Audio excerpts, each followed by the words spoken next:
Good evening. We will call our meeting to order tonight. Do we have confirmation of notice to media? We do. Okay, thank you, Dr. Penland. And I do declare that we have a quorum. We have Trustee Varner joining us virtually tonight. Mr. Varner, can you hear us? Yes, ma'am. I'll leave it on mute so you don't hear any of the background noise here. Okay, perfect. So we're all in attendance tonight. Now we need to move forward with the approval of the agenda. If we could get a motion for that. I make a motion to approve the agenda. Second. Thank you. All those in favor of approving the agenda? That's unanimous. Thank you. And Mr. Varner, you don't have to unmute yourself for this, but if you were to, any additional votes we make tonight, you can verbally vote if you would. Sorry, I'll try to remember.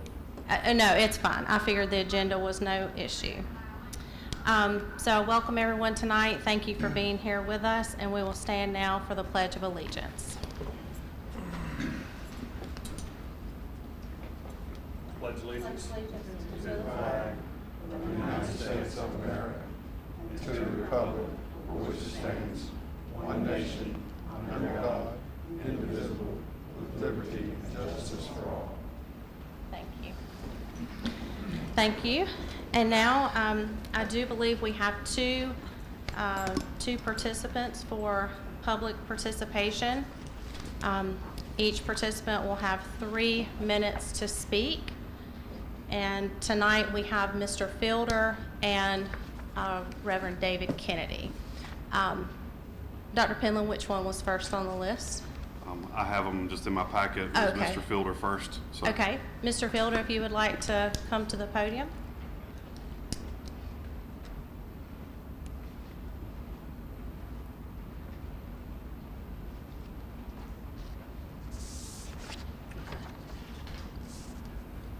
You ready? Okay, well, peace to you.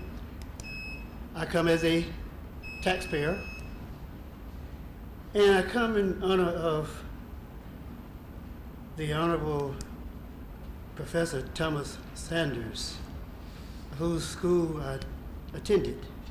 He was a teacher of teachers. He taught us civics very well. In civics, we learned that whether it be the president, governor, senators, school board members, or police, they all are servants of the people. And they should do the will of the people. I can't help but contrast that with Henry Lawrence, who was a slave trader, the largest slave trader in North America, and whose name the county and the city and the school district is named for, and who, I believe, who carry some of the sentiments of that slave trader.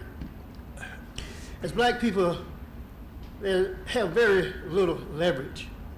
I would propose that they do use their leverage of their athletes, girls and boys, who are the primary funders of the schools in which they attend, and end up with a education that is not suitable for them. So at some point, since they are the ones who pay for the schools to even operate, they should be given some deference. But they get a education that's not suitable for them, and you can prove it in society. So when we look at the leader of the school, who would be, in my humble opinion, Henry Lawrence, whose name that we follow, you all follow, his motto was, keep the niggers in their place. And so I'll count from 1 to 10, and everybody in their mind, they can say, keep the niggas in their place. Mr. Fielder, we're not going to use racial slurs in the boardroom, please. Which word was a racial slur? Your use of the N-word. We don't use it in our school buildings, and we're not going to use it in this Henry boardroom. Lawrence did not come up with an N-word. He said niggas. That's what he said. And I can prove it. You can sit down now. Thank you for your He time. died 200 years ago. Did I say something incorrect? Henry Lawrence been dead 200 years. Let's move on, please. But Thank you, Mr. Fielder, for speaking. Today. I can't do Reverend nothing about Kennedy. that. The school board can't rename This the is the town. time for public speaking, and you just need to hush and give the public an opportunity to speak. 3 minutes. That's This what we is a call- time for you to speak with That's what we call respect. a nigger game, trying to suppress our language. We are not going to use Now, I that wanna say language this. in this boardroom.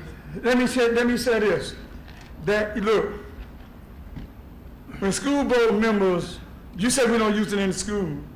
When school board members' children use the nigger word, I never heard any of you come to the board meeting Please and stop to say, using that "This- word in our boardroom." This is not, we have free speech.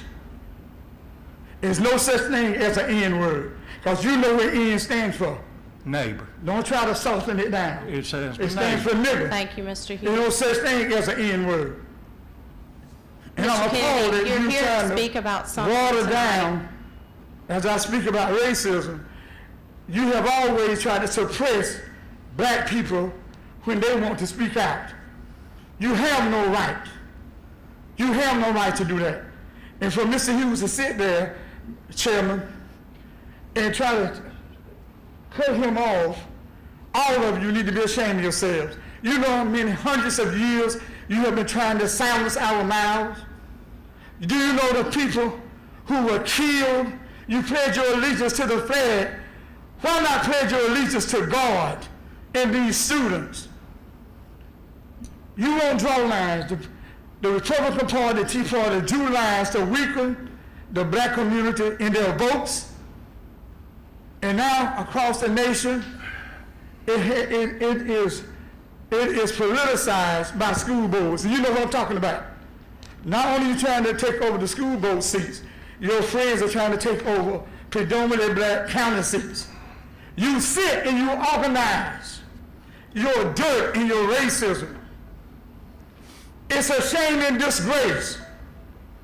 You talk about COVID-19 like black children don't exist, because you can care less about them. You come together and you meet on how to take advantage of a black school superintendent.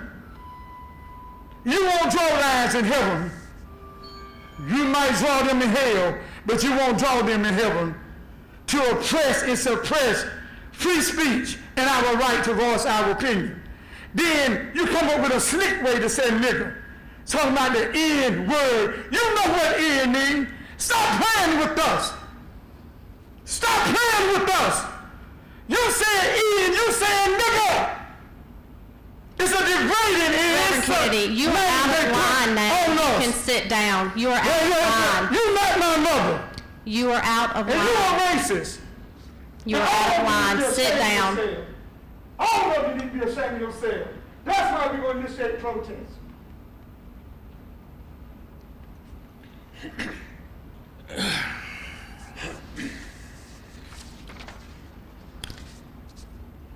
Okay, everyone, now let's come back together and continue with our agenda. We need a motion to approve the minutes for our work session on May 24th. The meeting, the work session on May 24th, and the work session on June 7th, and the called meeting for June 7th, all of which those were in your packets. I make a motion to approve the minutes of the work session and the meeting on May 24th, 2021, and the work session and the called meeting on June 7th, 2021. I'll second. Thank you. All those in favor of approving the minutes mentioned? Aye. Mr. Hughes? Sorry. I'm Okay, sorry. That was unanimous. Motion passes. And then we will move on, I believe, next is to the superintendent's report. So, Dr. Thomas, I'll hand it over to you. Okay. Madam Chair, Vice Chair, trustees, and guests, good evening. I would like to begin by saying how proud I am of this school district's students, teachers, parents, guardians, staff, and community as we have officially made it through the 2020-2021 school year. You can hold your applause on that card. I knew that by working together, we could get through these unique and challenging times. I'm happy to say that we didn't just get through this school year, we excelled, and our students had a meaningful and successful year. One of our goals for spring 2020 was to finish strong, and I am proud to say that we certainly did. Two of the most joyful days of the school year are the first day of school and graduation, including our end of the year celebrations. The first day sets the tone for the year, and it lets students know the promises we as educators are making to them. Graduation is the fulfillment of those promises. Thank you to all for helping us finish strong. We are now looking forward to a strong start to the 2021-2022 school year. Our district leadership teams and school administrators will be meeting over the summer, and teachers will be attending sessions to enhance their craft. Our Lawrence District High School baseball student standout, Zach Rice, signed a commitment with Chattanooga State on June the 15th. You may recall that Zach was instrumental in the success of the Raiders this year as a catcher, infielder, and pitcher. He was also named All-Region 2-4A and also played in the North-South All-Star game on June the 8th. A huge congratulations to Zach Rice. 6 students earned a perfect score of 100 on the spring end-of-course exams and were presented with a gift in honor of their achievement. For Biology 1, students recognized from LDHS were Robert Simmons, Alexia Johnson, Mindy Porter, and Joseph Leggett. There were also 2 middle school students recognized for Algebra 1 perfect scores, including Janiyah Williams from Hickory Tavern and Olivia Brockman-Bush from Lawrence Middle School. Congratulations to these students for their outstanding academic achievement.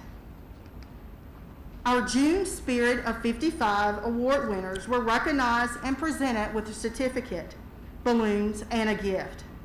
The June Certified Staff winner is Ms. Joanne Anderson, a 5th grade teacher at Gray Court Owens School, and Ms. Cassandra Gaines, 5K and Special Education Assistant at Hickory Tavern School, is a support staff winner.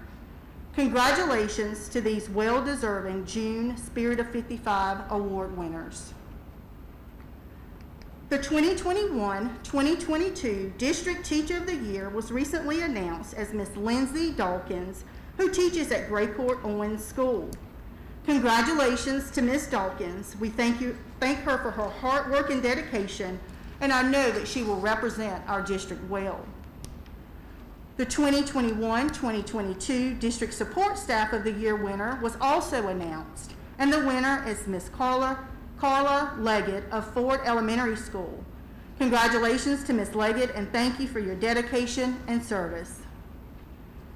It was definitely a delight to celebrate the achievement of 397 students who earned an LDHS academic letter for the school year. Having earned this in the face of the many challenges of COVID-19 is especially impressive. Congratulations to all of these students on this academic achievement. It was indeed an honor to celebrate all of our Lawrence District High School graduates on June the 18th. Congratulations to these students, and we wish them all the best in their future endeavors. We started our school year with a message from the book, The Coffee Bean, written by John Gordon and Damon West. Mr. West also gave a keynote address.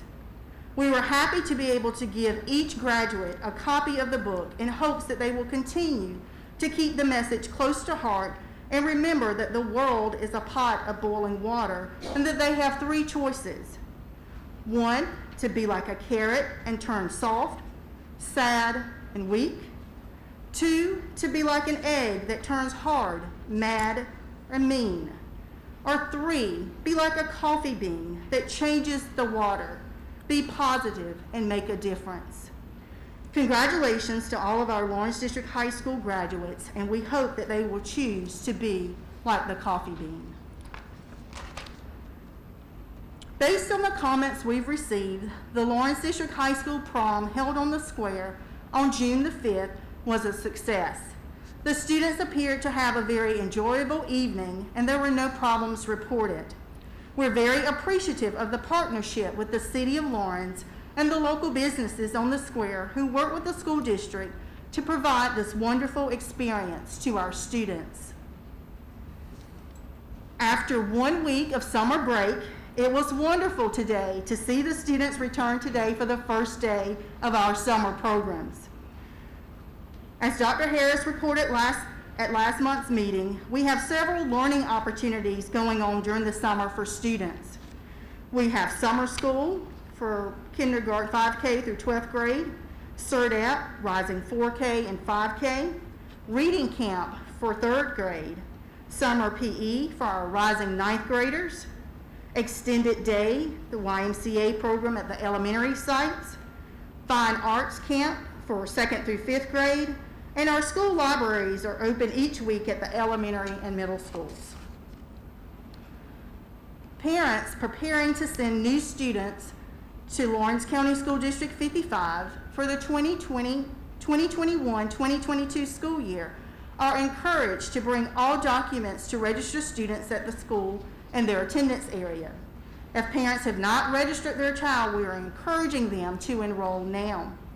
Our summer hours are Monday through Thursday, 7:30 a.m. to 5 p.m. We will be closed on Monday, July the 5th. Parents will need to bring the following documents to register: the child's birth certificate from the health department. This is not the hospital-issued certificate. The child's immunization record, and the child's Medicaid card if eligible.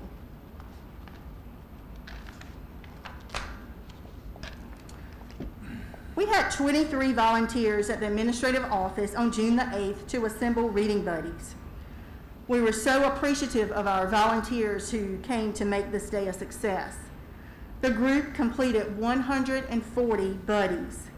This was not only of great assistance to the district, but it was also an opportunity to bring community members together. Many of the volunteers were former district employees. Rising 4K students have received an invitation to visit the district office on tomorrow, Tuesday, June the 29th, to pick out their reading buddy. Students will also be given their reading bag with books and other supplies. We will provide lemonade and cookies for those attending. Parents may choose to drop in anytime between 10 a.m. and 12 p.m. or 4 p.m. to 5 p.m. We're very excited about this opportunity and this initiative. We're also very excited to see our 4K students and parents. And again, we're very grateful to our volunteers, and we hope that they will be able to join us as well on tomorrow. As you can see on the agenda, trustees will be asked to approve the 2021-2022 general fund budget this evening. But I want to also share with you some information on funding that we received from other sources.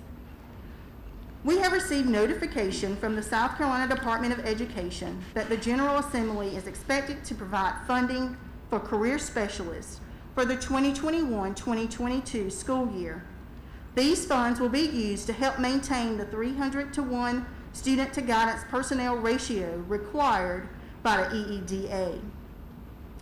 We also submitted an application for and received $33,000 in Title III subgrant funding based on a per-pupil allocation for identified immigrant children and youth.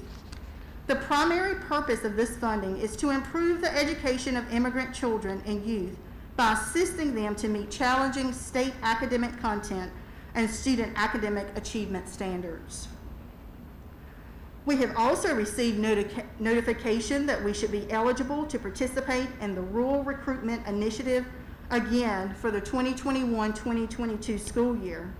Details regarding the approved recruitment and retention incentives for which the funds may be utilized will be provided to us in July.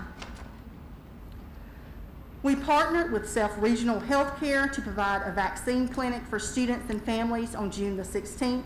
The second dose is scheduled for July the 7th. This provided an opportunity for anyone 12 years of age and older to receive the vaccine. South Carolina DHEC does not carry the vaccine that is currently approved for those 12 years of age. Districts were required to get a variety of stakeholder input and reflect the input in the plan for the 2021-2022 safe return to in-person instruction and continuity of services, as well as ESSER 3. I would like to say a huge thank you to those who served in this capacity to provide input, feedback, and ideas for the development of the draft of the reopening plan. These individuals gave of their time and they rearranged their schedules. They were willing to freely share ideas and provide input. I know that everyone is extremely busy and no one has time to waste. So I would like to offer a public thank you to everyone who participated and served on the Stakeholder Task Force and the Academic Recovery Task Force to provide input on some of the components of the day-to-day operations for the 2021-2022 school year. Thank you.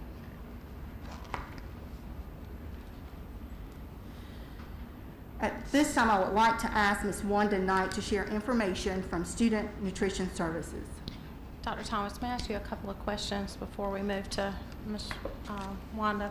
The reading buddies, if those students weren't able to get a ride to the DO, or can we arrange for those to be delivered to them? Yes, those will be given to those students. So even if they don't get to come tomorrow, we will get the You'll reading still buddies get it to them them somehow.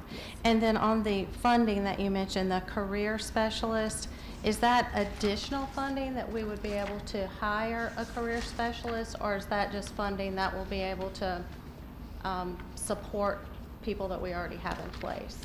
That would be funding that would be able to support for the 2021-2022 school year. So those people are already in the district. Okay, thank you. Just one more question, Dr. Thomas. How much were the scholarships from the awards? Do you know Yes, approximately how much? I received an update. We do not have a finalized number yet, but the information that I received, it was over 14 million. So I am expecting to have that by the end of the week to have a final. We're still waiting on some additional information. Thank you. Thank you, Ms. Knight. Go ahead. Thank you. Good evening, everyone. I'd like to take just a few minutes to share just some exciting fun facts about student nutrition and basically what we've been doing in the last year, which you all know, we're feeding kids, right? So we just want to share a few things with you tonight. Our mission statement, we just wanted to share that to provide all students with nutritious school meals that are appealing to their taste, and also to create a customer service friendly environment. We really, really instill that in our employees to make sure that these kids know how important they are to us and that we are here for them to feed them whenever possible. So as you may know, we are governed by USDA, so all of our meals meet USDA guidelines: proteins, grains, breads, fruits, vegetables, and milk. In the 2020-2021 school year, we served roughly 7,500 meals each day. Also, we did continue to have DHEC inspections during COVID. The first one was virtual, but then DHEC actually was able to come in April and May and do their routine inspections, and we're very pleased to say all of our cafeterias received excellent ratings. So we have great food safety out there. Just to kind of give a little information about our employees, we currently have 71 staff members in student nutrition. And we're happy to say about 50% of those will work our summer meal programs, which is already underway, as most of you know. And our staff also has to undergo annual training. Last year was a little more difficult with COVID, so we've had to set aside a couple of days upcoming in July and August because they do have to have so many continuing education hours. So we will do that on July 21st. We're splitting some time here because we'll continue to do summer meal programs. but they will get their required hours this year. So we're happy to have that. We've missed having some training, being able to go through, again, food safety, culinary techniques, and things like that. So we're excited to get them back on track with their annual training. So during COVID, during the 2020-2021 school year, our student nutrition heroes, they worked tirelessly, I'm not gonna lie. They are superheroes because they were out there from March 2020. At this current time, 1.7 million meals served. And they were out there every day, whether it be hot, cold, obstacles of food shortages. You see some of the challenges up there. But I mean, they were distributed during spring break. We were distributed during Christmas break. They never missed a beat. So I really want to take this opportunity to publicly say thank you, thank you, thank you to all of our student nutrition heroes, because they've been out there really, they've always been out there, but the challenges that they've incurred the last year has just been simply amazing how they've worked through that. And that was some of the things with the staff shortages. Obviously, some of our people got sick. You know, there was sickness going on. We had some food and supply shortages, as I'm sure some of you guys experienced that just day to day. We're still having some of that ongoing. And of course, the weather conditions, hot, cold, rain, but you know, again, they never stopped serving those kids. And I do want to give a huge shout out for that. So we got through all of that. So now we're jumping back into our summer meal program. So we're continuing to serve that just as we have done every summer. I'm happy to report and had a chance to share this with Dr. Thomas, but today I was looking as everyone was coming back. We did over 2,600 meals today in our summer meal program. So we're really excited about that. We're basically on track. We've always kept pushing that goal a little higher every summer. And we've always said we wanted to reach at least 50,000 meals. And even though this is a shorter summer, I really think we will be there or exceed that goal on the track we're on now. So we're excited again, you know, to provide those meals to our students, our community, anyone 0 to 18 years old. Also, we're excited that we did get approved for our community eligibility provision, which is CEP. And when we lock that in, then we do have that for another 4 years, and basically that means that all kids get to eat at no cost, breakfast and lunch. So we're there again with that, and we're happy to report, hopefully for the next 4 years. We did have a few celebrations along the way, even during the pandemic. We did do the drive-through school supply pickup. That was a lot of fun. Hopefully we can do something like that again. It was real fun to watch the kids come through, and we were handing out apples and fruit.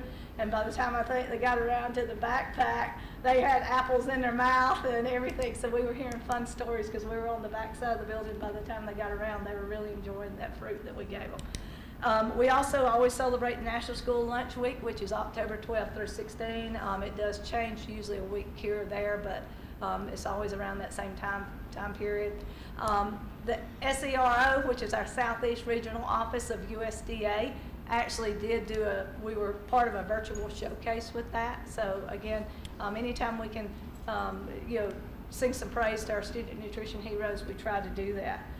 National School Breakfast Week was in March, and then of course we were fortunate enough to be able to offer free lunch to all of our staff in honor of Teacher Appreciation, and that was May 4th. And then of course we turn around that same week, and that is also School Lunch Hero Day, and again we really try to tout that, you know, heroes of our student nutrition program. And we had a real special treat this year. We submitted some candidates to our School Nutrition Association of South Carolina for Manager of the Year, and one of our very own, Brenda Choice from Waterloo Elementary, was chosen as the state winner. So we were really excited. Brenda and I have worked together quite a few years. She's 20 years with us, and she was just ecstatic. So she will also be honored in October at our state conference. So I told her it just keeps on going. She's going to have more pictures taken. So she gets really excited about that. But we're real proud of her, and she does a fantastic job at Waterloo, as all of our managers do. But we're real happy she was chosen as the Manager of the Year for the state of South Carolina. Yay.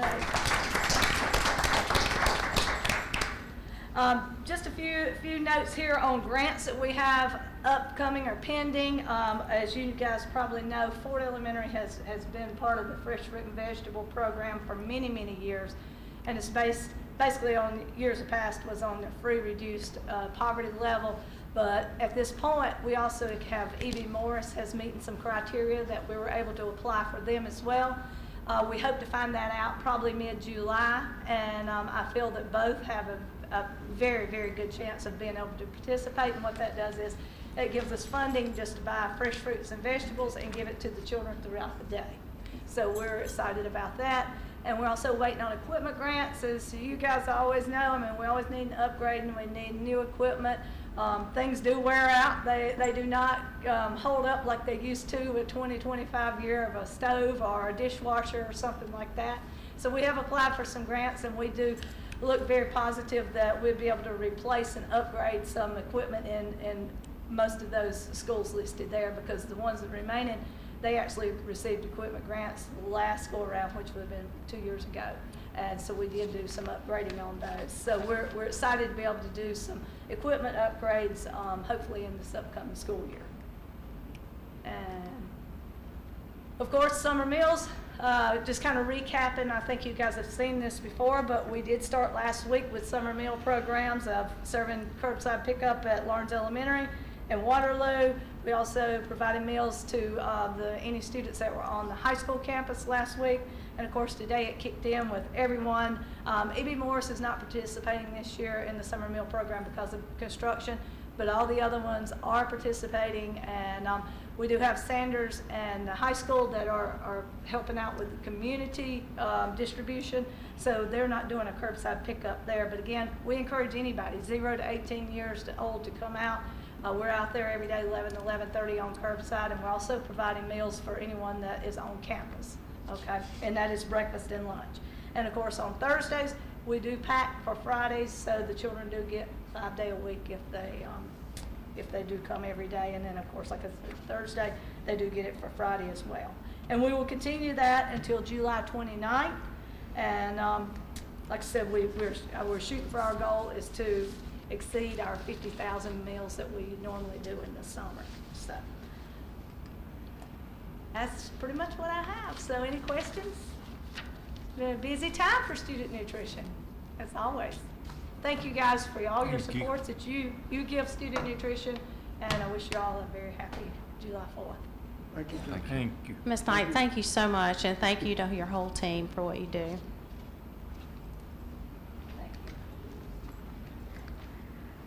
At this time, I would like to present a request that I received from the City of Lawrence Mayor Nathan Senn.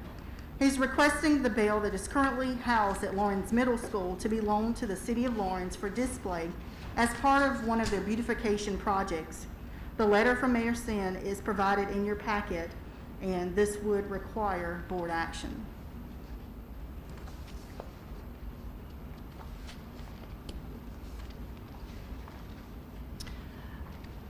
Did everyone have a chance to take a look at what Dr. Thomas is referring to? There's a bell in Lawrence Middle School, and the city would like to use that bell in a more prominent location in the city, with the district maintaining ownership of the bell. Yeah, that was my question. I heard there was going to be further discussion about the ownership of it, and there was some legalities there. But I think we have to move forward with allowing a motion to go through and voting to allow Dr. Thomas to have those discussions and prepare legal documents and agreements and things of that nature. Yes. So, Does anybody know any of the history of what he gave us as it regards to bail? Because I was wondering, like, since Dr. Harris was up there for a number of years and Mr. Ramsey, and I know he's still living, I just kind of wondered if they knew any of the history, you know, with that bail, and will it survive outside? Yes, unless it's going to be closed, because I'm not sure if it's going to be in there. I just had questions like that. That's what I was wondering as well. As long as it's been inside out of the weather, how is it going to react if we put it outside, or if it's not enclosed in a case outside somewhere?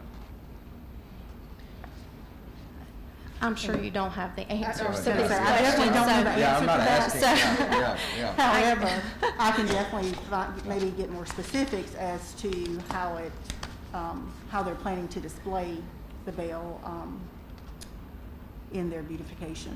I think I read in some of the paperwork that Mayor Shin provided that there was potentially some plans to build a bell tower.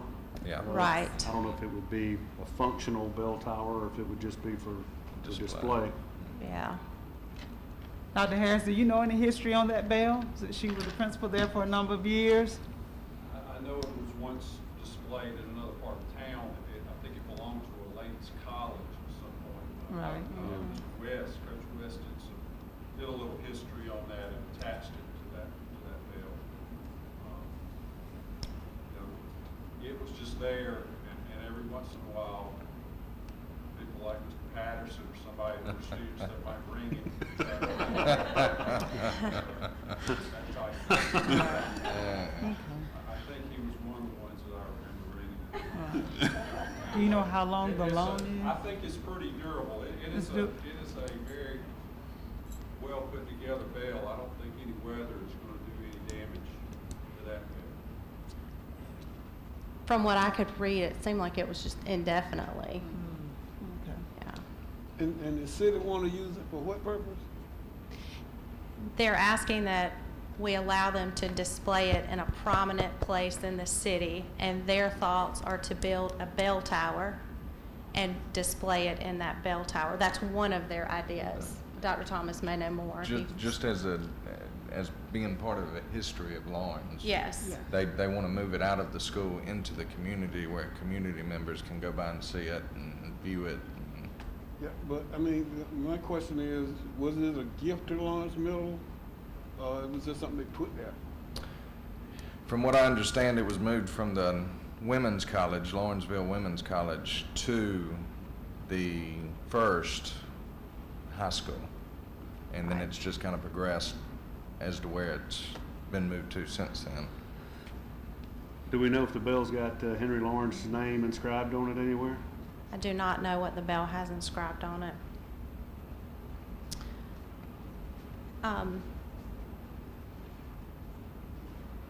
At this point, I think our motion would be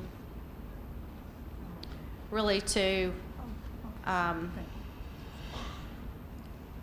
mean, I'm okay with this motion as it reads, to allow you to move forward in conversations and legal discussions as to, you know, how we protect the bell and. Kathy, this thing's not used every day. I mean, it's No, just there. it's just sitting in the, kind of the breezeway now, or the lobby area of Lawrence Middle. So I don't know that it's ever been functional at our schools. So. I'll make a motion. I'll second. I'll make a motion for the request, to approve the request for the bell currently housed at Lawrence Middle School to be loaned to the city of Lawrence for display in a place of prominence, with the school district retaining ownership of the bell, and further move that the board authorize the superintendent to proceed with obtaining legal documentation of conditions, ownership, and other matters related thereto. I'll second. Thank you. All those in favor of the motion presented regarding the bell? Aye. All right, so we have 6, 4, and all those opposed. I don't oppose, but I'm not comfortable with it, because I don't know nothing about the bell. Okay. Abstain. The motion does pass, so here we go. We can move forward. You can move forward with discussing that with necessary parties. Okay, thank you. At this time, I ask Dr. Penland to share the revision to the 2021-2022 district calendar. Good evening. As we had in our previously approved calendar, we had a practice day for e-learning scheduled for September the 24th. There's a proviso 1A69 that has been passed, which discusses the e-learning process and the e-learning approval for those days as we go forward. In the past, we were part of a pilot program for 3 years. That was part of where we were allowed to utilize e-learning days. We got in that pilot program the last year, so we were able to utilize those e-learning days this year. And this is for makeup days. This isn't like when we go on, if we had to shut down a school for COVID, this was just strictly due to weather. So whenever they have now moved this from the pilot program over to the State Department of Education, because it was under the Education Oversight Committee. So now that it's under the State Department of Education, we have a proviso that allows e-learning status will be included as meeting the criteria for all those that were a part of the pilot program. So since we were already a part of the pilot program, we are now an approved district to utilize e-learning days. So we have kind of already taken that step. So now the way the proviso is written, you can only use those up to 5 days if there is a need to due to inclement weather. What we had in our calendar was a practice day. So that won't be due to inclement weather, so that day is no longer allowed to be a practice day.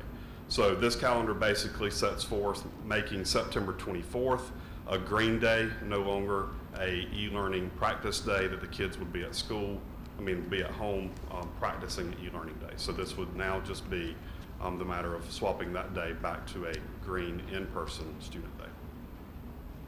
Did we have 2 days last year? We did have 2 days last year, and we actually placed those the Monday, Tuesday before Thanksgiving because we requested to bump those back because we had already kind of been through all those school closure or e-learning days that we had due to COVID. Because I didn't see it highlighted at the very bottom, so I just kind of wondered about that. Yes, ma'am. This is the revision that we've taken these off. So the one that's approved does have the e-learning day down there at the bottom, and in September the 24th was also coded. So which days listed are e-learning days on the calendar now? Or there are none? There are none due to, we would identify those days if we had a hurricane come through, if we were closed due to floods, if we were closed due to snow, Okay. whatever. So that would be, If we would then we're- say, okay, December 1st, we're out due to some snowstorm. We can make that a e-learning day and no longer have to do makeup days on the back end with our purple days that are coded in the system. So with that being said, and we can use any day that's weather-related as an e-learning day, do we need 3 makeup days on the end of the calendar? Yes, by state law, we still have to include those because we have to, everybody is not approved as an e-learning district, so that legislation still holds that you still have to have the 3 makeup days in the system. We can use up to 5 e-learning days, so we may never get to Okay. 6, 7, 8. Okay.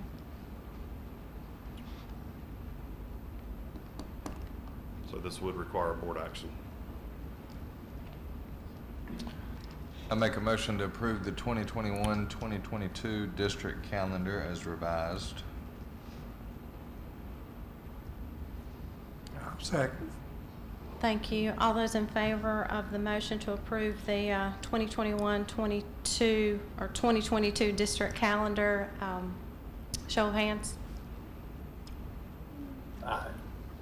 All right, that's unanimous. I Thank was you. looking for you and you're not.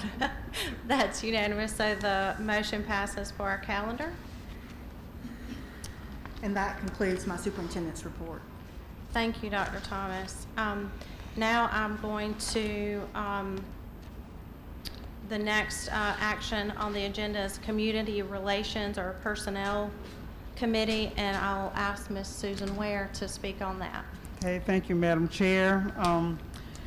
Being on this board for about 2 decades, a lot of things come our way as a board. So I would like to propose that we develop like a subcommittee of the board that be tasked with addressing community concerns on behalf of the Lawrence County School District 55 Board of Trustees.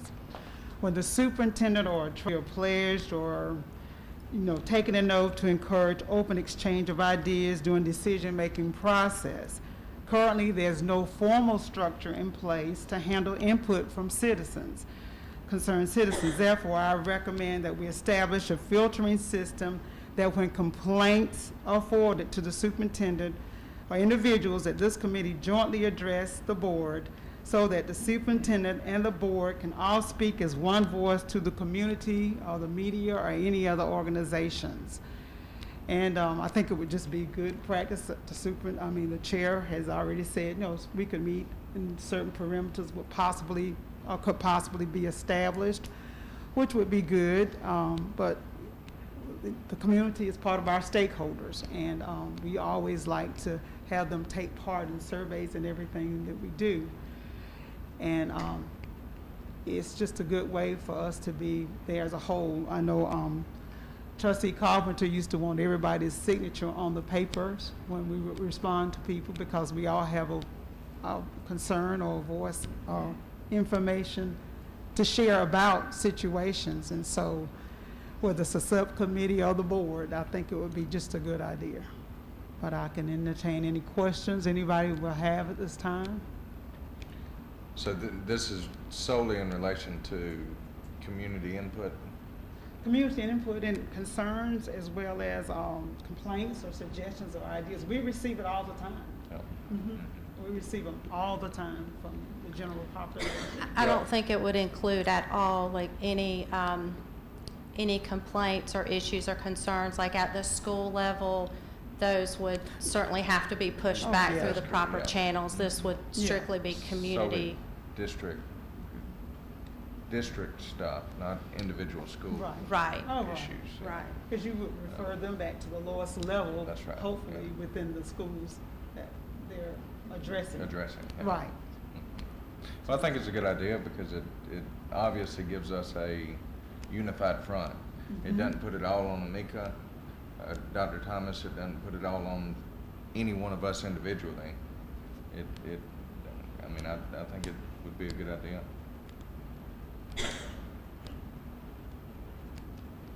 Any more feedback questions from anybody else? The subcommittee would be made up of who? Us?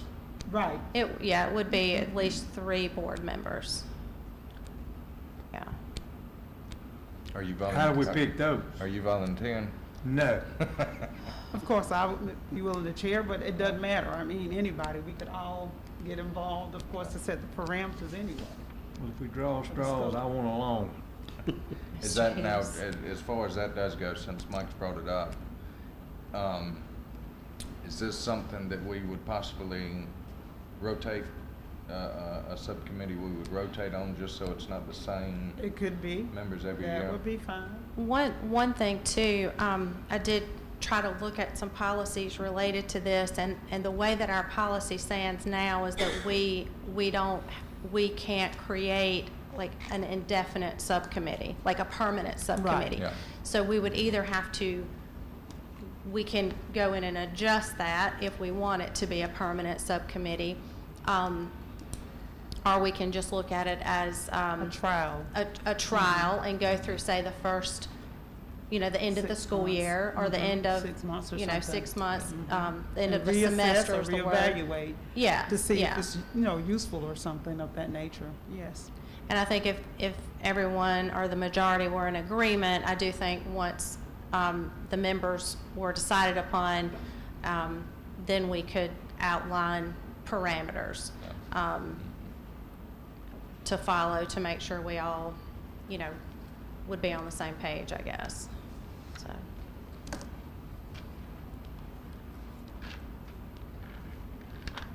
Okay, I'll make a motion that we accept Mr. Ware's recommendation for the approval of setting up a committee for review. Okay, do we have a second? I second. All those in favor of developing a subcommittee for community response and relations? Aye. All right, so we have 5 with Mr. Varner, and then all those Aye. opposed? Yeah. I'm not necessarily Okay. opposed, I just like to hear I more ain't about necessarily it. opposed either. I don't want to be on it, and we're committed to death. We're starting to look like Baptist deacons. I do think ultimately it I do think ultimately it could be a really good thing for the community and the board. So, I'll take y'all's word for it. with that vote, the motion does pass. So, Ms. Ware, you and I can touch base and Okay. move forward from there and see Great. what the next steps are. All right, thank you so much. Thank you. All right, the next item of agenda, on the agenda is the discussion for policy BEDH, which is public participation in the board meetings. We skipped Dr. one. Harris. Yep. Oh, I apologize, Dr. Harris, I apologize. Next up is the second reading for policy EBCB from Dr. Harris. Okay, thank you. Last month, we had first reading for EBCB, safety plans and drills. And we come back tonight for second reading of this policy. We can have some amendments that may be offered, or we can go straight to a vote. So I'll leave that to you.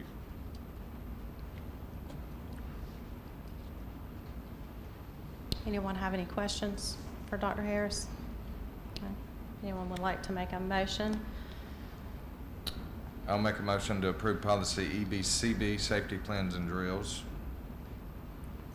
Second. Thank you. All those in favor? Aye. That's unanimous. The motion passes. Thank you, Dr. Harris. Okay, sorry about that. And now we'll move to policy BEDH, public participation in board meetings. I think that there was a miscommunication here between myself and Ms. Wilson.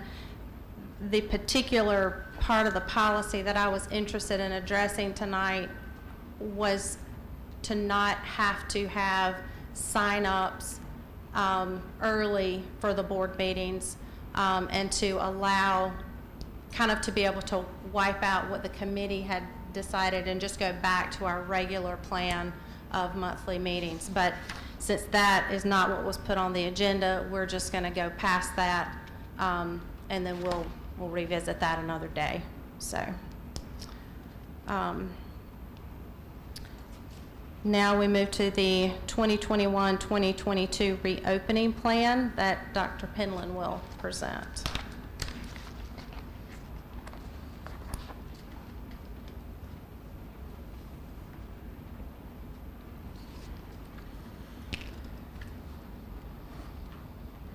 Good evening again. So you have received the 2021-2022 in-person, return to in-person instruction and continuity of services plan. A couple of things about this as we start. This is a requirement of the American Rescue Plan, which is the elementary and secondary rescue plan for ESSER 3. This is tied to the pot of money that is the $15 million that we're receiving for the academic recovery, which it has the 13 buckets, but 20% of that is academic recovery. It has several different pots of money in there. But one of the stipulations with this money that came from the feds is that we provide a safe return to in-person instruction, even though we were already full face-to-face 5 days a week. This was a nationwide push to get everybody back into in-person. So that's one of the reasons that we're doing this reentry plan. So whenever we are looking at the reentry plan, we knew this was coming through the discussion that was happening with the feds and the money that we kind of knew that we were getting, but the plan had not been rolled out. So we knew that we were going to have public input. As part of all of our federal programs, you have to do stakeholder feedback. You have to get together with groups and kind of get that input. So we had already set up some information to or some meetings to gather some of that information. So part of our stakeholder groups that we were looking at, we started out with the Lawrence 55 Stakeholder Task Force. We also have the Lawrence 55 Academic Recovery Task Force. We sent out a survey to these two groups that once we met with them, they were to go out and kind of talk to their schools, talk to the people that they were around, and then give us feedback for what they wanted in the academic recovery, in our return to school plan. So During this time, we knew that we had to create this plan, but during this time, we also received the template from the state. And in that template, there were 13 sections that we had to address. So we're going to go through those 13 sections and kind of look at what that, we're not going to look at draft one. You've already seen draft one. We sent that to y'all. It was posted. We put it on social media, emails. We received lots of feedback. And then we posted draft 2 last week. Draft 2 is now up for board approval, discussion today, and then we'll repost what is approved after today as we go forward to reopen schools for next year. So some of the feedback that I'll be providing is some of the feedback that we received through surveys, and also we received several emails and also verbal communication through our task force meetings.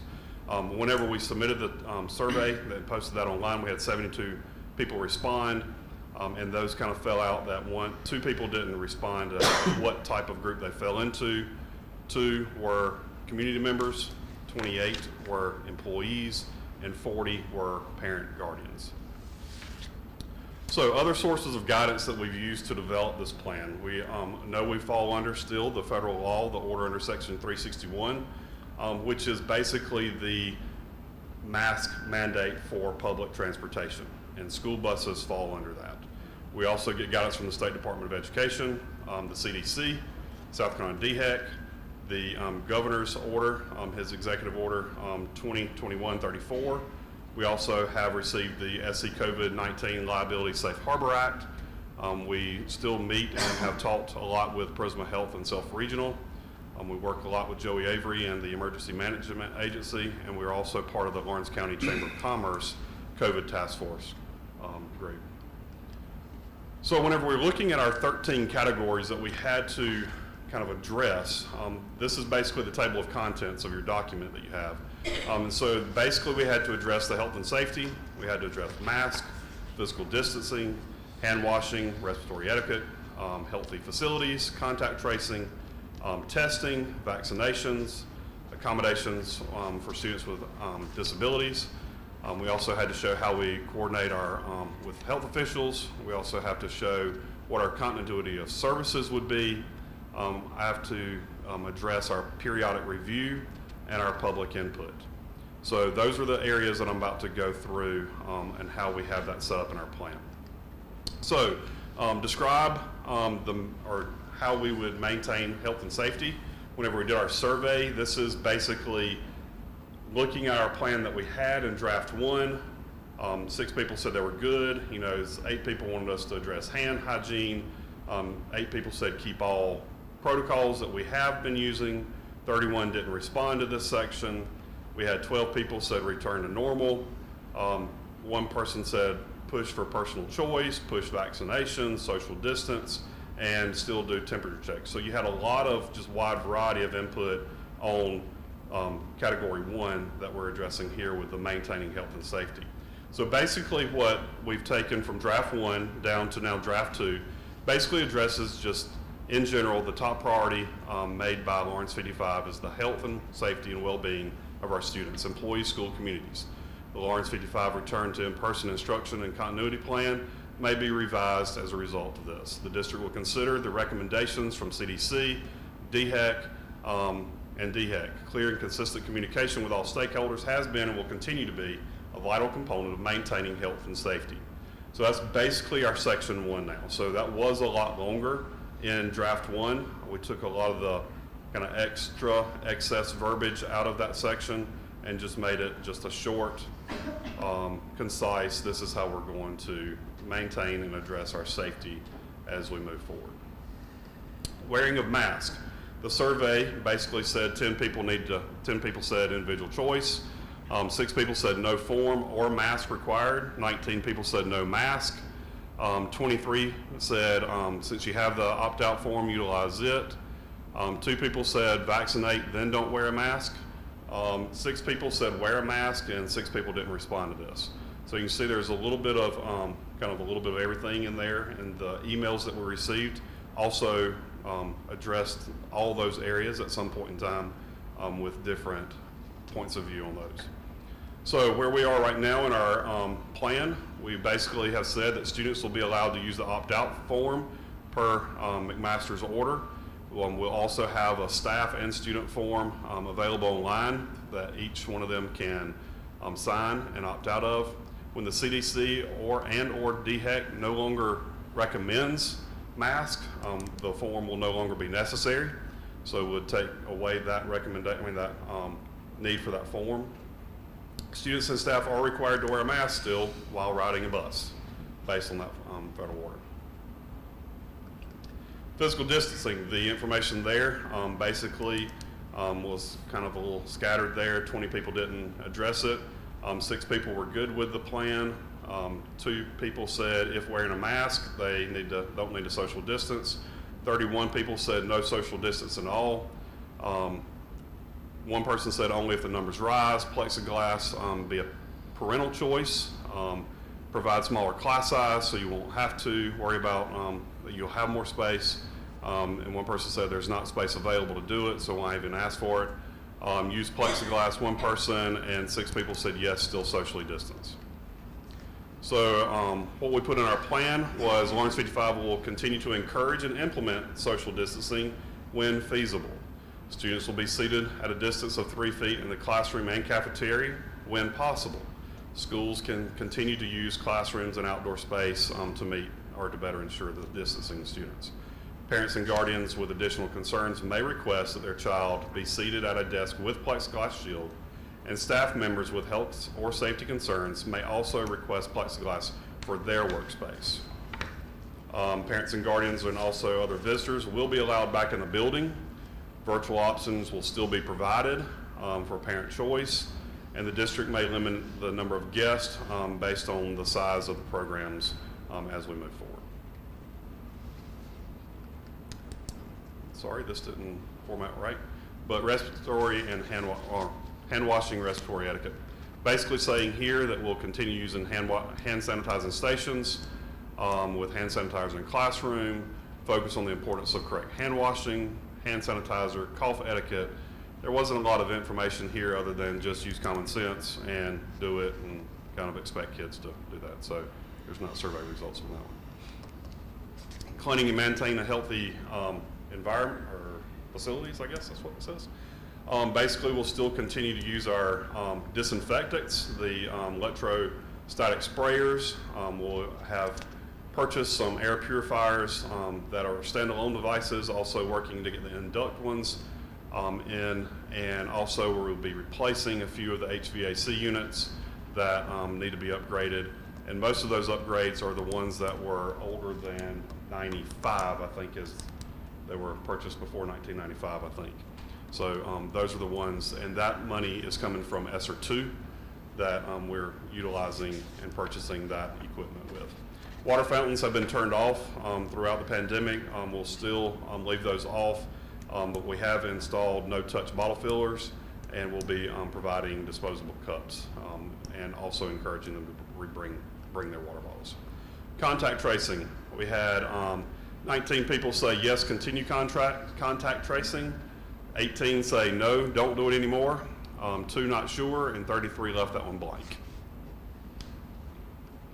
So contact tracing in our plan basically says that DHEC recommendations will be followed to continue the contact tracing to determine isolation and quarantine criteria for students.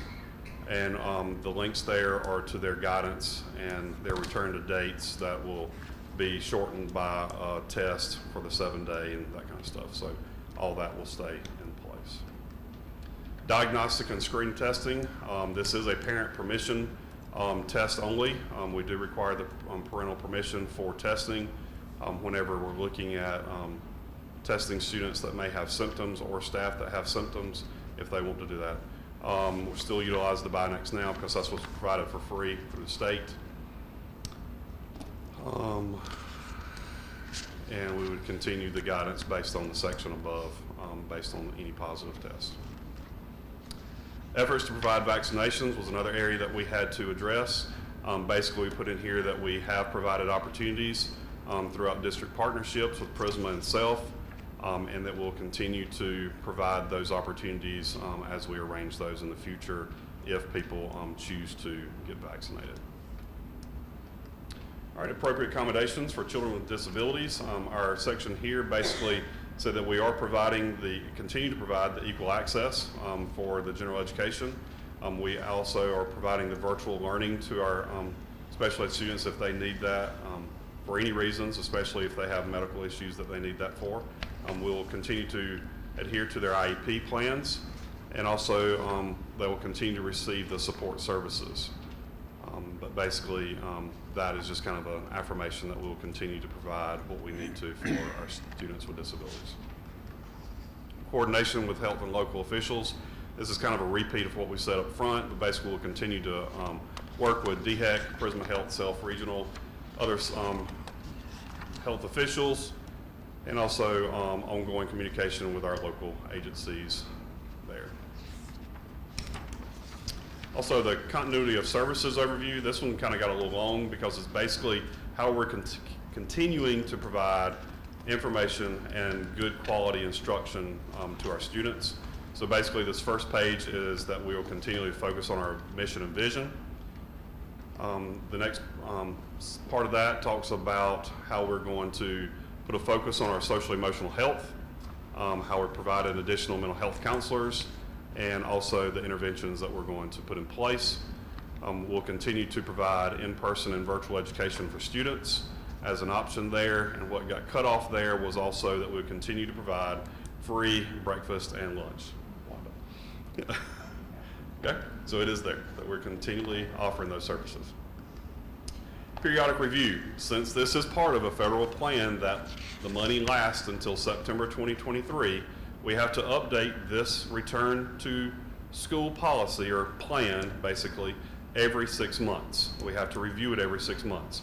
So whenever it comes up, if things change, we need to update it.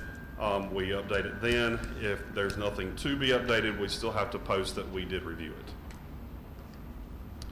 So again, the public input that mentioned earlier, that is a section that we have in our draft 2 of everything that we've done to provide and gain public input. And we're to the point of questions, concerns, areas that we need to address. How many people made up your task force? How many? Because I was wondering if you... There were a couple of different task force, so I think it was the, Dr. Thomas, you were talking about Yes. one of them had 100 members. Well, for both of those. Both of those combined. Both of those total, there were 100 members invited to participate in the task force. Okay. So I was gonna say, call their names. I was just curious as to who they were, but that's okay about Now, how many. the task force were combined with administrators, teachers, community members, everybody. Yes.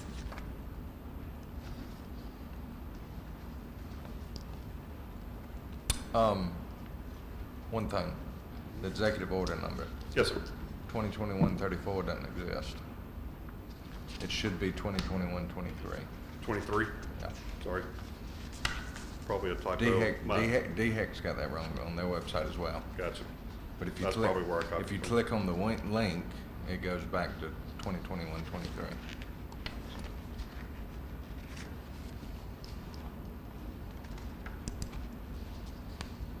Okay. So where are we in the ability to have students opt in to help teachers know which students should or should not, should be wearing a mask, and not necessarily trying to confirm those that aren't wearing masks? What is the thought process or the discussion that the task force has had on opting in versus opting out of something that's not a state mandate? Okay. I think, I don't know that we really took that straight to the task force about an opt-in option, but I know Dr. Thomas mentioned it and tried to get something as a form from our legal team to see if that was a possibility. So do you want to address that? Sure. So I did speak with legal counsel as it relates to an opt-in form provided for those who would like to opt in to wearing masks. And their response was simply that in order for an opt-in form to be applicable, the board would have to create a policy banning masks. And the reason that they are suggesting or recommending the opt-out form is because it is still being recommended by the CDC and because of the governor's executive order mentioning the form as well. Yeah, the executive order directs DHEC and the Sac Island Board of Education to develop and distribute that opt-out form. So it's part of his order that be used. Okay. The other question that I had, Dr. Penland, was the reference of the 3 feet in the classroom.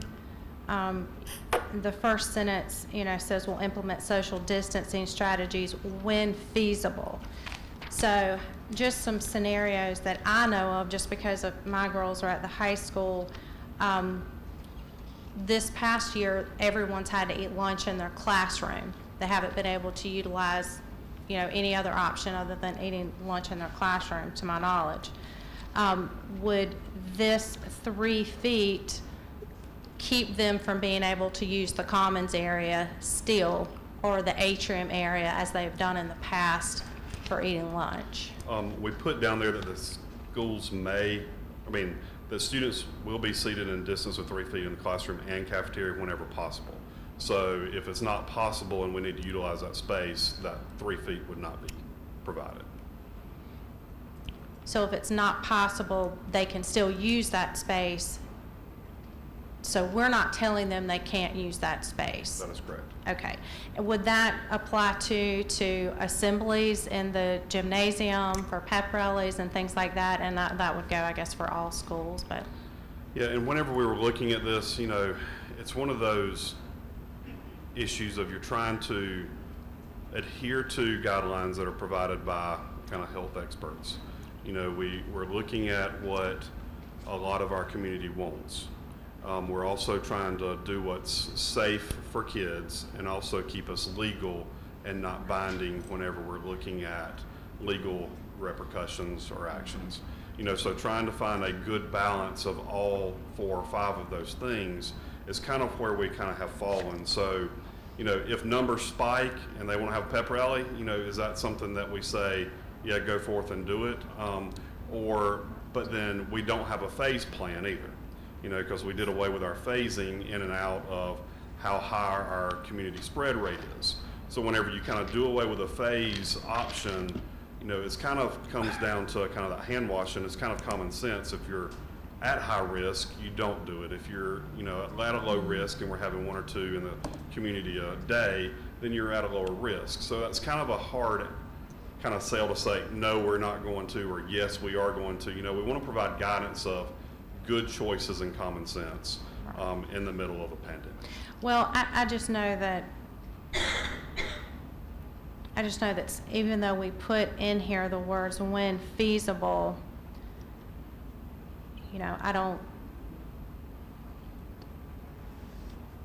I want the schools, I guess, to take that to heart and not have their tape measure out every time an event occurs, or can they sit in the cafeteria or whatnot. Right, So. and that's one of the things that we've been trying to balance too. We don't need to be the masked police, the tape Right. measure police. Our job is here to educate kids, but part of that is also to keep them safe. And so that's that hard line that it's been a bigger issue this year to try to keep people safe and well, but we need to also make sure we're focusing on what we're here to do and educate. So it's that hard balance of putting protocols in place that keep our kids and families safe, but also not tie us so strict that we can't educate. And so that's kind of the balance that we were shooting for, as in a plan that provides us as normal of an option until we're no longer in a pandemic.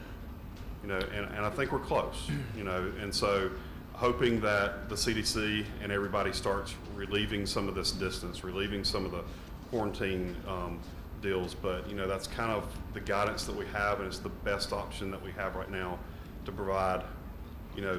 The quote right now is the most normal option that we can find. Everybody wants to be back to normal, and that's what we want, but we still have to take health and safety into consideration too. If the numbers do spike with this plan, then we just go back to basically following CDC, DHEC recommendations, Board of Education recommendations, Right. that sort of thing. And whenever we had 1,900 kids go out to a virtual academy, you know, that reduced the number of kids in our buildings. You know, we have 1,800 of those kids back. You know, so we don't have as much space now that we had to spread out our kids. That's right. So can we strictly go back to saying you're 6 feet or a plexiglass? I mean, we're not getting rid of our plexiglass. That's right. You know, we are recommending that it's an option to use, but we do have that still on the stage or in a closet or somewhere that we can pull back out if we do see a spike, and that we can kind of go from there. But That's just with the influx of numbers that's going to end up happening. That was just my only question. yeah, was, I mean, you know, a couple of the comments and was make classroom numbers smaller, but to do that we need a lot more classrooms and a lot more teachers. Unless you do go hybrid, that's the only other way I can Yeah, see it. and then that would be a phase in, phase out, and actually that's against the law. Right, it defeats the you know, purpose, exactly. Because of the executive order that we have to be, or not, Face it's to the face. law that we have to be about Right. 5 days full. So hybrid's not an option. Right, So, and that space is not gonna change, like you measured this room to not in a accommodate. year or two. Exactly. Dr. Penland, It'll take a while to get that much space. when we revise this every 6 months, will the board be involved in that, or will y'all just? You know, it's one of those that whenever it came out, it didn't have to have board action to be approved. You know, I think with this being a return to school document, you know, we wanted at least to have your approval on it. So if it does kind of go forward, that y'all are okay with us making the tweaks as we go forward versus bringing it back every time and just kind of getting a newsletter update as in what we're changing, what we're modifying through your updates, that's fine. Or if you want it on board agenda, I mean, we can do that. But I just think. I'd like to know what's happening. Yeah. Right. I think just board agenda gives us all the opportunity to sit down and make a unified decision rather than putting it solely on y'all. yeah, we'll go with that. Anyone have any further questions for Dr. Penland? I'm still hung up on why, you know, we asked for public comment, and to me, it seems like we followed it pretty much, except on the masks. It was 2 or 3 to 1 that said either no form, no mask, or whatnot. So that's the one that sticks out to me, Dr. Penland, is why do we not follow that? I know we're leaning on the CDC and the DHEC and all those folks, but I still have heartburn with some language in our especially the staff opt-out form. I think that is very aggressive, almost to the point of being a bully, and I don't agree with that at all. I know it came from the lawyers, and I know where their stand for that is, but I also know that we have some protection now, thankfully, from the state level about not being able to be sued if you get COVID from it. But I'd like you to respond, just why did we not take that opt-out form away from the mask requirement and let it be just a personal choice?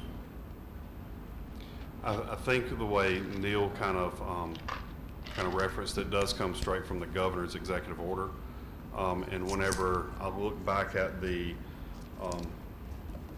South Carolina COVID, what's it called? South Carolina COVID-19 Liability Safe Harbor Act. It does mention that if you don't do any type of protocols, that you are no longer covered under the safe harbor. So whenever we're looking at providing enough to provide a safe environment, I know the form is one of those things that it's going to be something else that we keep up with. I don't have the staff form in front of me, but I do remember some of that language in there. I think that's you're referencing, and that may be something that we could take back to legal to get revised if we needed to do that for that form. Yeah, the particular section I'm talking about is where it passes liability from the school. If the school is sued, they would pass it to the individual who had signed the opt-out form. And I think that's not right at all. I was thinking that section was changed to say that Yeah. whoever It was moved is to suing later may in the also same form. include you, but I don't think it was us passing or the district passing that on to the staff. I was just saying that the plaintiff could be also including you in a suit, I think is the way it was wording. But I don't have Maybe it. it would be worthwhile to revisit the wording on the opt-out forms. We can't not change to- the one from the student. Not hold up this process, but at least maybe revisit that before Right. they're The sent student out. one is specifically, and it states cannot be modified for the one that comes from the governor's order in South Carolina DHEC. So, Mr. Varner, do you have anything else you want to add? No, the audio especially is breaking up with some folks, but yeah, that was my main concern with kind of the one thing that stuck out as glaring is it's like we asked for input, then we just thumbed our nose at it and said, no, we're not going to follow your input. yeah, I mean, we truly did look at all the input and took everything into consideration with all of that other kind of guidance and regulations that we feel like we're also living under to provide the safe environment. Anyone else? I guess that's in there too as a precaution. There's another variant out, or some other variants that are out, so a safety or precaution area right in there, kind of gray, but you know, Right. I'd rather I mean, err on the side of caution than not. right. What were you referring to again? Like the different variants, Oh, opt out, oh, yeah. yeah. Yeah. And Yeah, I mean, and if there's and- more and that's- deadly, then, you know. A lot of the Anybody. plans that are out there that, and specifically the CDC plan, very much puts a lot of weight on community spread and also having a phased-in approach for a high, medium, low, kind of more like what we had at the beginning of last year with our different phases. So that's kind of where CDC still kind of holds their game with the phases and how kind of relaxed you can be with some of that. So that's kind of why we put in there that, you know, when applicable, you know, when you're able to, but also kind of giving it a little bit of leeway to saying, okay, it's high in the community. Let's not, for example, eat in the cafeteria this week or for a couple of weeks. And I know there's a lot that goes into it, and we can't necessarily deal with each specific individual, but as far as a student who either they still want to wear a mask or their parents still want them to wear a mask or use the plexiglass, if they come from within a community that is at a higher chance of contracting the disease, is there something that we are going to have in place to provide them a place to go, an extra classroom with an aide, or, I mean... I don't know if you're asking if we're going to have like a classroom for mask only, and okay, is that, I didn't know. I guess Yes and no. yeah, you know, we're not going to pair teachers that won't mask with students that won't mask.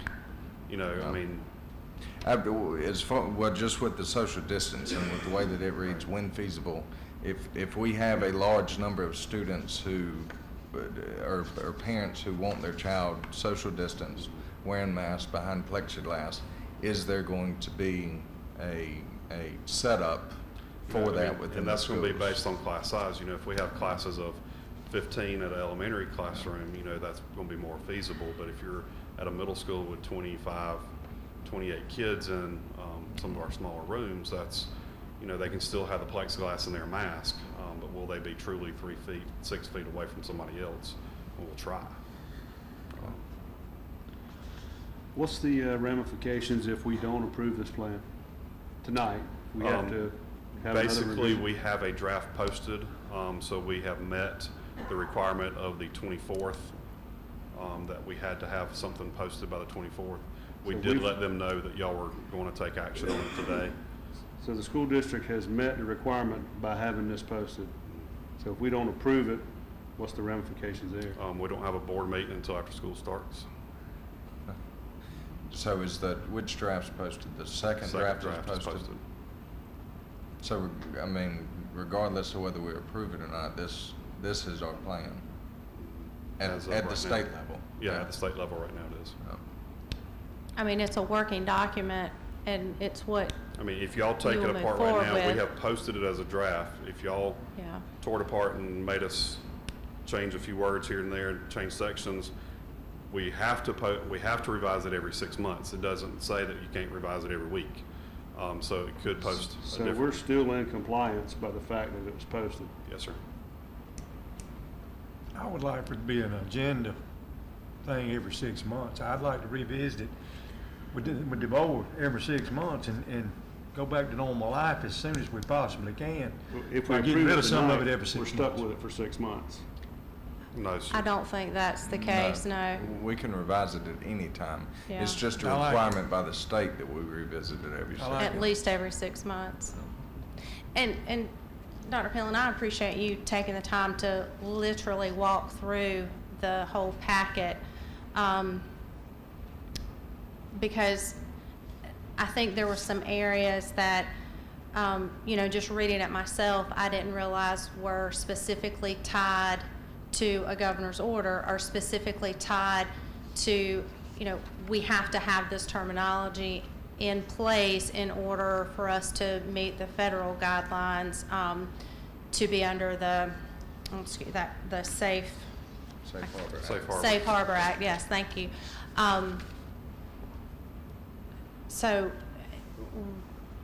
I guess what I'm saying, regardless of any wording that any of us may want to be different, I'm not sure that any wording that we make different, or that we could make different, would meet those same criteria that you're having to meet in this document. Is that correct?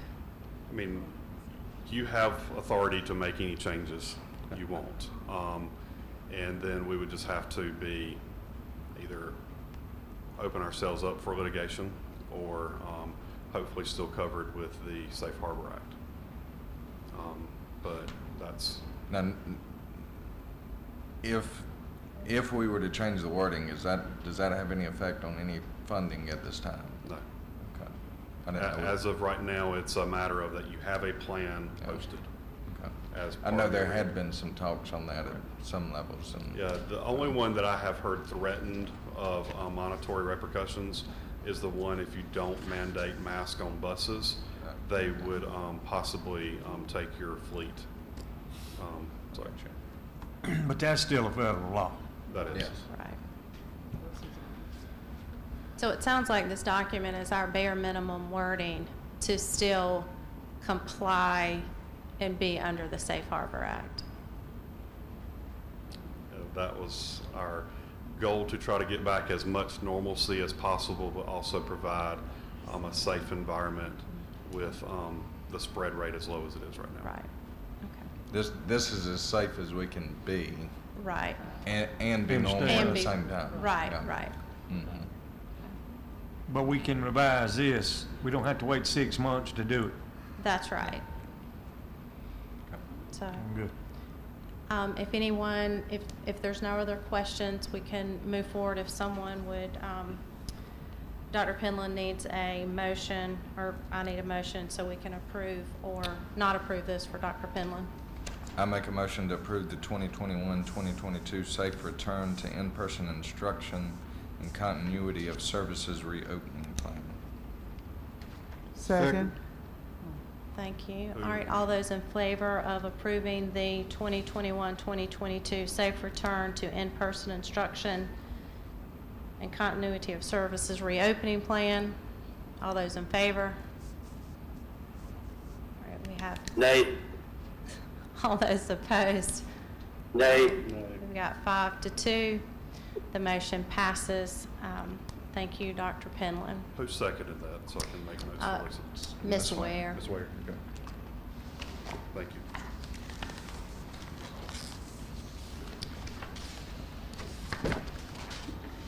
Thank you. Okay, now we've got Finance and Operations, Mr. Jim Lawless.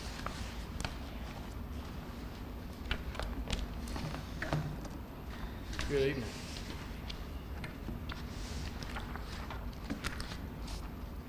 Each of you should have received a copy of the financial report for the month of May 2021.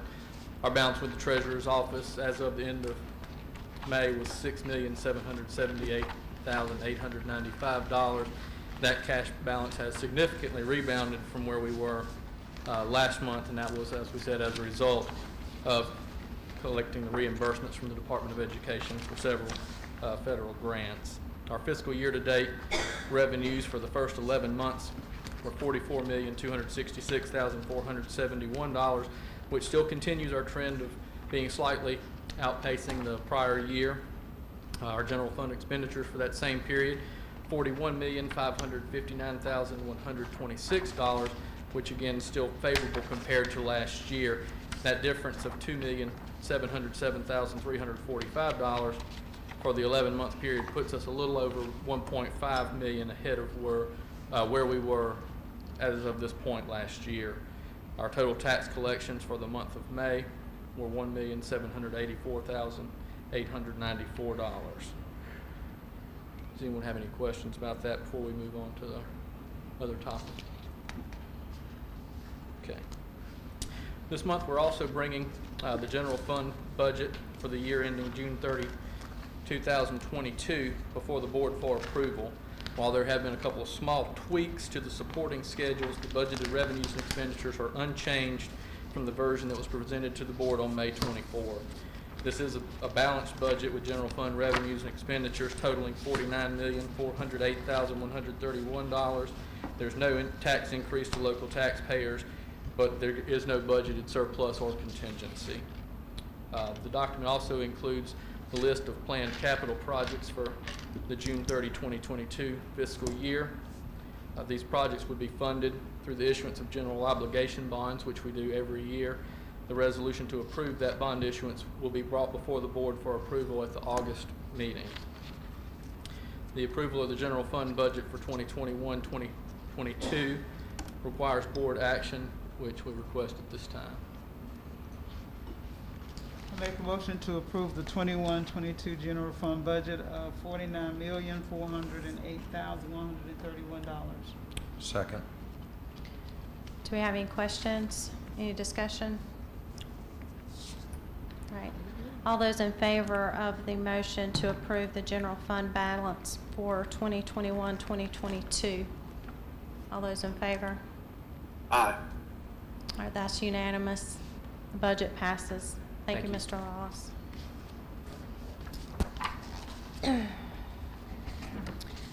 Okay, now at this time, we need to move into an executive session to discuss certified employment contracts. If we could have a motion to do that. I'll make a motion to move to executive session to discuss employment contract. Second. All those in favor? All right, it's unanimous. Do we need to remain in this room for executive session so Mr. Varner can be with us? Jim went, so Jim, can they take Varner with them, or do we need to leave? Okay. We can take him with us. You can take him with you. All right, perfect. Somebody just pick me up and carry me in. We will be taking Todd with us to executive session, and we will be back. Thank you. Madam Chair, I request Ms. Madden attend. Yes, absolutely. I don't blame you. Don't unplug me. Bang him up against the wall.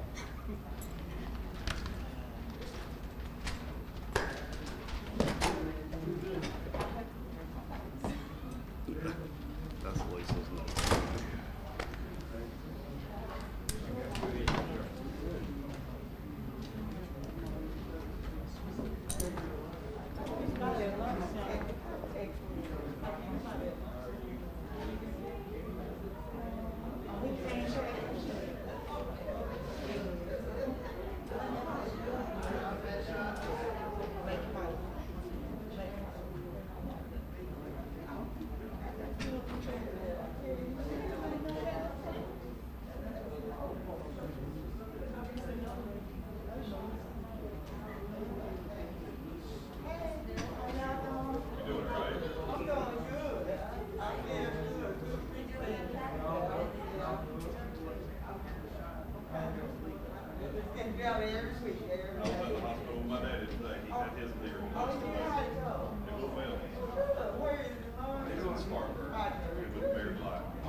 We'll reconvene in open session. We will need board action from the executive session. I make a motion to approve the certified employment contract recommendations for school year 2021-2022 as presented by the superintendent in executive session. I'll second. All those in favor? Aye. That's unanimous. The motion passes. And now we are at a time where we can adjourn. Do we have a motion to adjourn? I so move. Second. All those in favor? All right, we're adjourned. Thank you all for being here.